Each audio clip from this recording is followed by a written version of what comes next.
जग दे अंदर तेरी छोड़ वे सादर बार में, तेरी छोड़ वे सादर बार में। मंजूर चकर उठड़ी को मंजूर चकर उठड़ी, तेरी रहमत दे विच हां बान में दिन जियरियो साजो जग दे ओ सजन साईं तेरी छोड़ वे सादर बार में जियरियो साजो जग दे अंदर।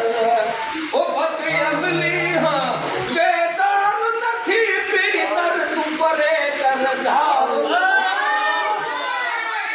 ओ पत अमली हां बेदार नथी पीरी तर तू परे कर धार नथी। लजपाल तू है नंगदार नथी, ओ नाने नथी साना दान में जियरियो साजो जग दे अंदर।